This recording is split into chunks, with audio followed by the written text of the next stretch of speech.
Hello friend, Multitech के YouTube channel में आप सभी का स्वागत है। आई होप कि आप सब बहुत ठीक होंगे। आज का जो हमारा टॉपिक है एपीटी मॉड्यूलेटर आईसी के ऊपर है, जो कि एक 4G बेस मतलब 4G बेस हमारी आईसी होती है। तो आज हम इस वीडियो में समझेंगे कि एपीटी मॉड्यूलेटर आईसी क्या होती है, ये कैसे वर्क करती है और ये किस किस मॉडल में इसका यूज़ किया जाता है, इसके कौन कौन से वोल्टेजेस होते हैं और इससे आने वाली प्रॉब्लम के बारे में पूरी डिटेल से हम डिस्कस करेंगे।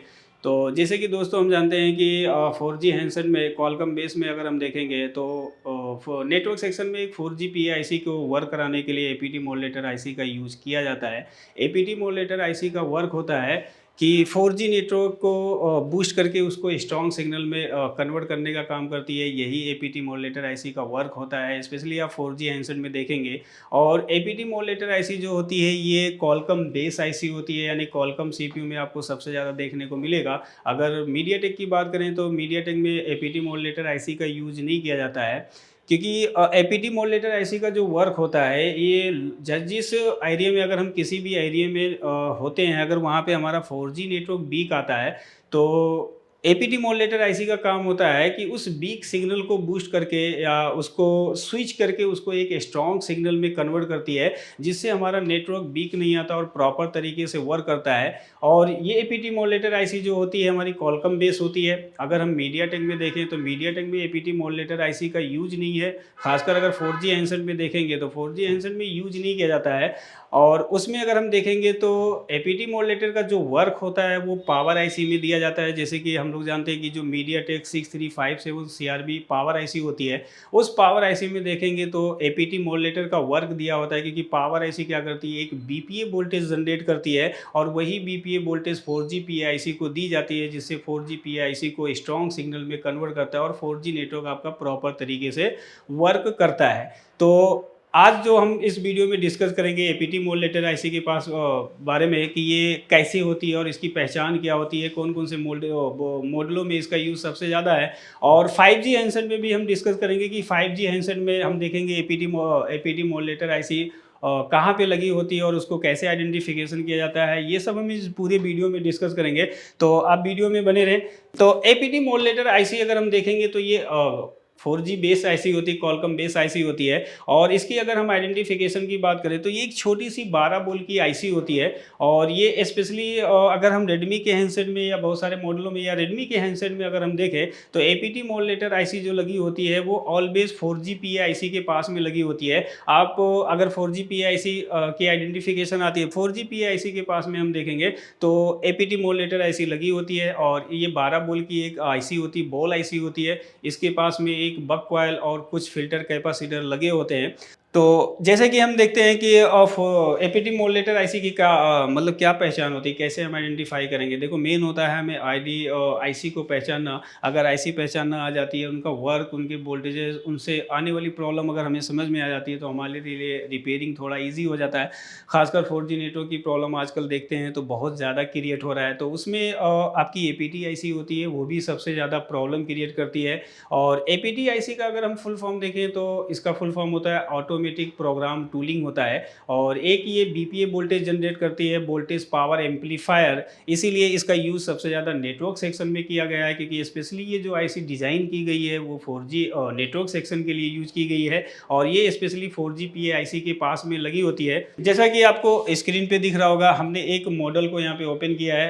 ये रेडमी 8A का मॉडल है। अगर यहाँ पे देखेंगे तो ये आपकी होती है 4G पीआईसी, 4G पीआईसी होती है। इसी 4G पीआईसी के पास अगर हम देखेंगे तो ये हमारा एपीटी मॉड्यूलेटर आईसी लगी है। यहाँ पे एक हमारा बक कॉइल होता है। और ये जो बक कॉइल होता है ये बूस्ट कॉइल नहीं होता है, ये स्पेशली बक कॉइल लगाया जाता है, क्योंकि यहाँ पे एक हाई एम्पियर जनरेट करके जब 4G पीआईसी को देती है तो 4G पीआईसी में जो वीक सिग्नल आते हैं उसको बूस्ट करके उसको स्ट्रॉन्ग सिग्नल में कन्वर्ट किया जाता है। तो ये हमेशा अगर आप देखेंगे तो 4G पीआईसी के पास में लगी होती है। एक यहाँ पे देखिए आपका बक कॉइल लगा हुआ है, यहाँ पे देखिए कुछ फिल्टर कैपेसिटर लगे होते हैं। और ये ऐसी आपकी बॉल आईसी होती है, जब आप इसे निकालेंगे तो यहाँ पे हमें 12 बॉल दिखाई देते हैं। सैमसंग के हैंडसेट में देखेंगे तो ये सैमसंग का हमने A50 मॉडल लिया है। अगर ये 50 मॉडल में देखेंगे तो यहाँ पे भी आप देख सकते हैं, जैसे आपको दिख रहा होगा, एक आपका ये बक कॉइल और यहाँ पे APT मॉड्यूलेटर आईसी लगी हुई है। सैमसंग के भी हैंडसेट में APT मॉड्यूलेटर आईसी का यूज किया जाता है। खासकर ये नेटवर्क सेक्शन से रिलेटेड प्रॉब्लम क्रिएट करती है। जब नेटवर्क सेक्शन की प्रॉब्लम आती है, अगर हमें इसकी आइडेंटिफिकेशन, इसका फीचर, इसके वर्क के बारे में नहीं पता होता है तो 4G नेटवर्क को रिपेयर करने में डिफिकल्टी होती है। क्योंकि स्पेशली जो इसका डिज़ाइन है, अगर हम देखेंगे तो ये 4G नेटवर्क के लिए स्पेशली बनाया गया। 4G नेटवर्क को बूस्ट करके उसको स्ट्रॉन्ग सिग्नल में कन्वर्ट करती है। अगर किसी भी एरिया में हम होते हैं, वहाँ पे अगर हम नेटवर्क यूज़ कर रहे हैं, या मान लेते हैं कि अगर हम कहीं जा रहे होते हैं बाइक से या गाड़ी से कहीं जा रहे होते हैं, तो नेटवर्क हमारा वीक आता है। वीक आने का इन द सेंस क्या होता है कि वहाँ पे नेटवर्क तो हमारा प्रॉपर होता है, लेकिन जो हमारा इंटरनेट होता है वो स्लो वर्क करता है। तो उस कंडीशन में APT मॉड्यूलेटर आईसी का जो काम होता है वो उसको बूस्ट करके स्ट्रॉन्ग सिग्नल में कन्वर्ट करती है, जिससे हमें स्ट्रॉन्ग सिग्नल मिलता है और हमारा इंटरनेट और हमारा नेटवर्क प्रॉपर तरीके से वर्क करता है। तो सैमसंग के भी मॉडलों में अगर हम देखेंगे तो APT मॉड्यूलेटर आईसी का यूज किया जाता है, और ये नेटवर्क सेक्शन के जस्ट बगल में ही या जस्ट पास में ही आपका APT मॉड्यूलेटर आईसी लगी होती है।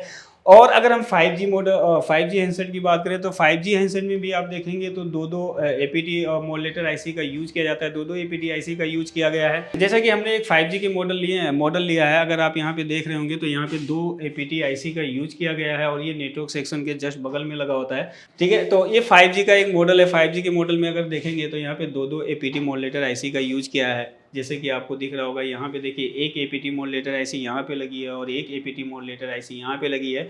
अगर इस आईसी का सीरियल नंबर देखेंगे तो QET और 5100 है इसका सीरियल नंबर, और इसका है QET 6100, ये इसका सीरियल नंबर होता है। तो ये भी आपका PA पावर एम्पलीफायर आईसी के पास में जस्ट लगाई जाती है। दो APT मॉड्यूलेटर आईसी आपको 5G के हैंडसेट में देखने को मिलेगा, और ये कॉलकम बेस है। खासकर कॉलकम CPU में आपको सबसे ज़्यादा APT मॉड्यूलेटर आईसी देखने को मिलती है। अगर हम इसकी बात करें मीडियाटेक में, तो मीडियाटेक के 5G के जो हैंडसेट आ रहे हैं मीडियाटेक के, उसमें आपको APT मॉड्यूलेटर आईसी देखने को मिलेगी, लेकिन उसमें दोनों सेक्शन को कंबाइन किया गया है। वो नेक्स्ट वीडियो में हम आपसे डिस्कस करेंगे कि मीडियाटेक में जो APT मॉड्यूलेटर आईसी लगी होती है वो कैसे वर्क करती है, कैसे उसकी आइडेंटिफिकेशन की जाती है, उनके कौन कौन से वोल्टेजेस होते हैं, उसके बारे में हम डिस्कस करेंगे। हम अभी इस वीडियो में डिस्कस करेंगे जो 4G बेस्ड हमारी APT आईसी होती है उसके बारे में डिस्कस करते हैं। तो ये आपका दो 5G के हैंडसेट में दो आपको APT मॉड्यूलेटर आईसी देखने को मिलेगी। अब हम इसको जान लेते हैं कि ये कैसे वर्क करती है, कौन कौन से वोल्टेज पे इसको ऑपरेट कराया जाता है। ये सारी चीज़ें हम स्टेप बाय स्टेप डिस्कस करते हैं।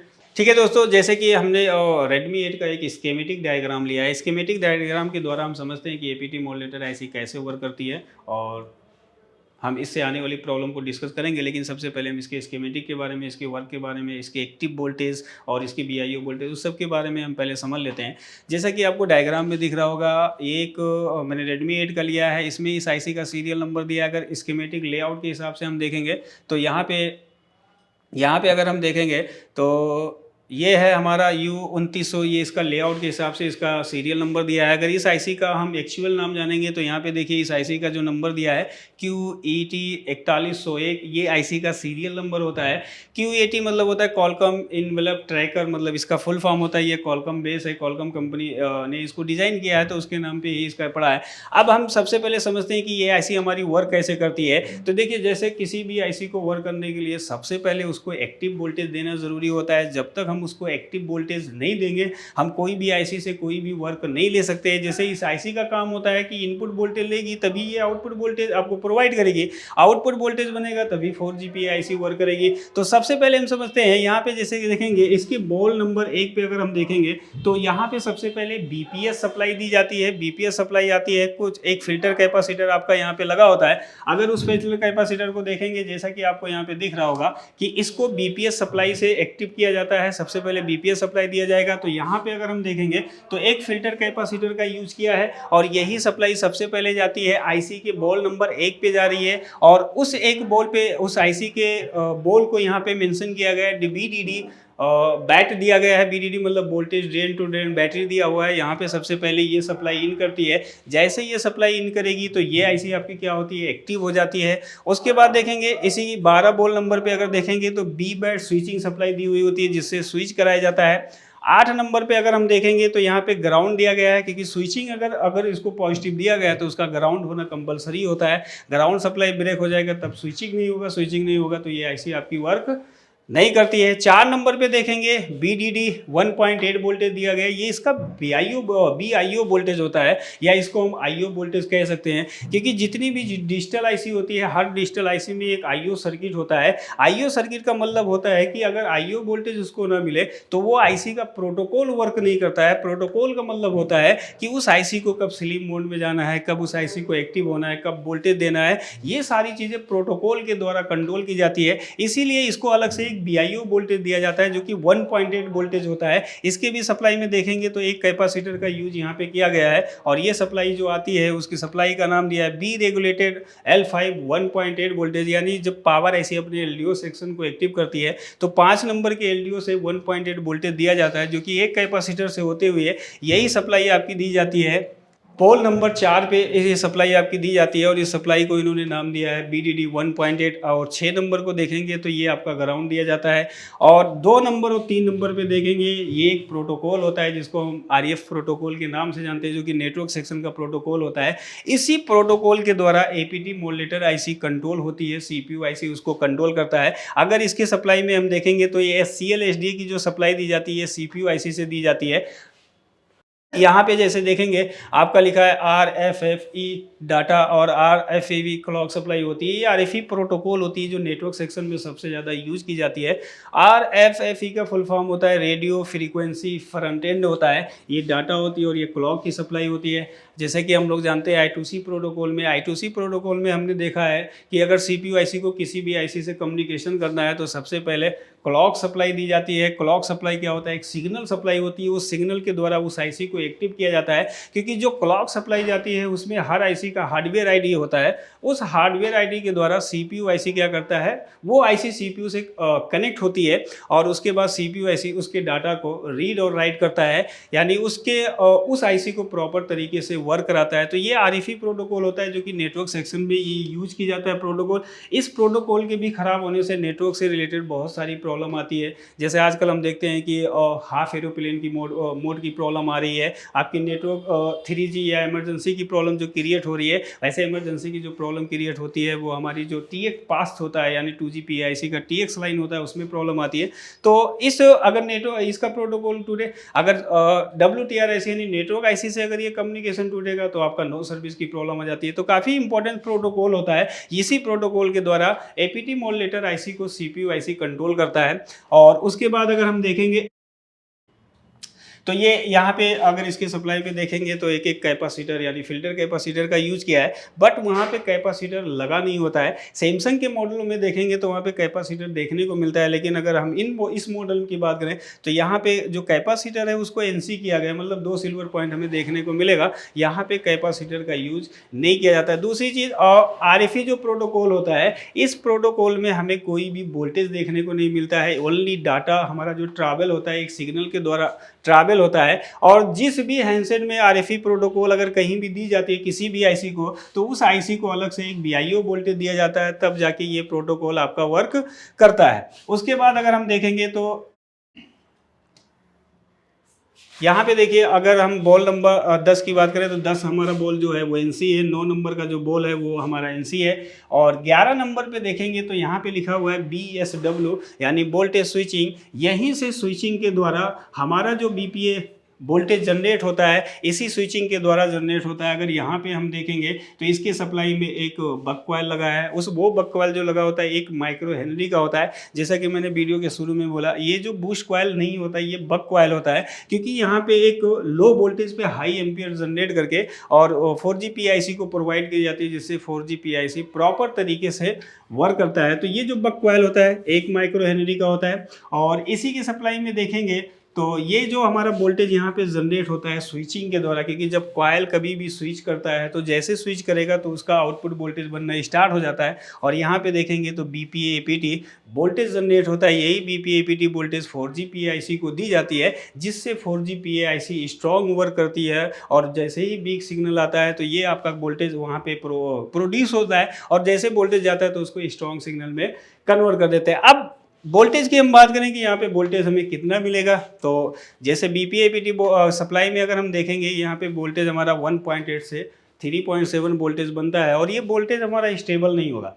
अगर हम विदाउट सिम के चेक करेंगे तो यहाँ पे हमें कोई भी वोल्टेज देखने को नहीं मिलता है। कुछ वोल्टेज हमें एक्स्ट्रा देखने को मिलते हैं विदाउट सिम के। यहाँ पे वोल्टेज हमारा कब बनता है, जब हम सिम को लगाएंगे और सेट को चालू करेंगे तभी हमें बीपीए वोल्टेज देखने को मिलता है। और ये बीपीए वोल्टेज स्टेबल कब रहेगा, अगर हमारा सिग्नल स्टेबल है तो ये भी वोल्टेज हमारा स्टेबल रहेगा।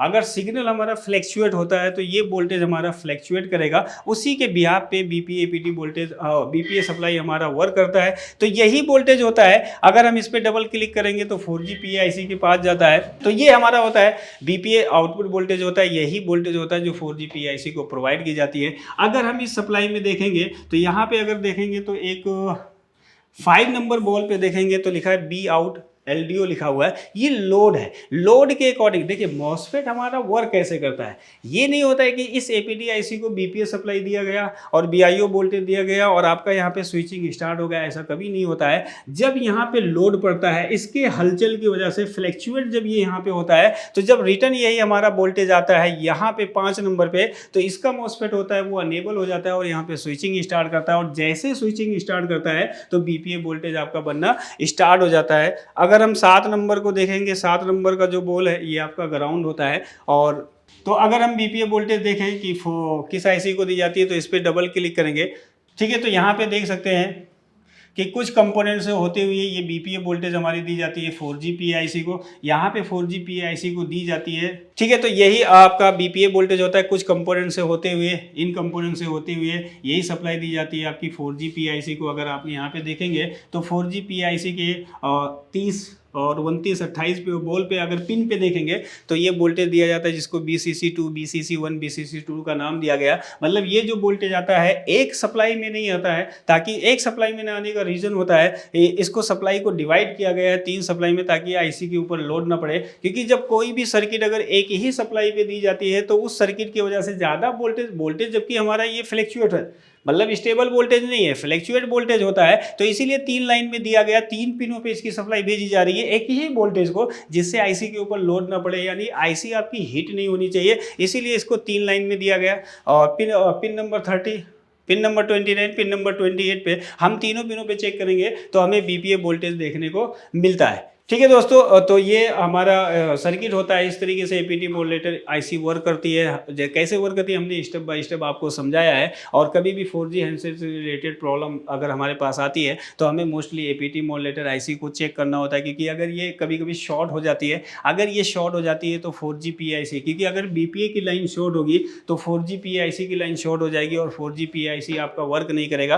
काफ़ी मॉडलों में अगर रेडमी के हैंडसेट की हम बात करेंगे तो काफ़ी हैंडसेटों में हमने देखा है कि इस एपीटी मॉड्यूलेटर आईसी की वजह से अगर ये स्लीप मोड में जाती है तो स्लीप मोड में जाने से मोबाइल फ़ोन आपका डेड हो जाता है। कभी भी आपके पास रेडमी के हैंडसेट अगर डेड मोबाइल फ़ोन के लिए आते हैं, डेड के लिए आते हैं, अगर उसको लगाने पे आई एम्पियर में कोई भी एम्पियर कंज्यूम नहीं होता है, डीसी पावर सप्लाई में कोई एक्शन नहीं होता है, तो उस कंडीशन में मोस्टली जो प्रॉब्लम देखी जाती है ये APT modulator IC sleep mode में चली जाती है। स्लीप मोड में जाने से CPU आईसी स्लीप हो जाता है, जिसकी वजह से आपका सेट कुछ भी सेंस नहीं कर पाता है और मोबाइल फोन चालू नहीं होता है। तो कभी भी अगर डेट की प्रॉब्लम आती है तो एपीटी मॉड्यूलेटर आईसी की वजह से भी डेट की प्रॉब्लम आती है। हम इसका नेक्स्ट वीडियो प्रैक्टिकली बनाएंगे तो हम आपको दिखाएंगे कि एपीटी मॉड्यूलेटर आईसी अगर खराब होती है, स्लीप मोड में जाती है, तो डेट की प्रॉब्लम कैसे आती है, हम उसको स्टेप बाय स्टेप आपको रिपेयर करके ज़रूर दिखाएंगे, ठीक है। तो आज के वीडियो में इतना ही, मैंने स्टेप बाय स्टेप समझाया कि आपको एपीटी मॉड्यूलेटर आईसी कैसे वर्क करती है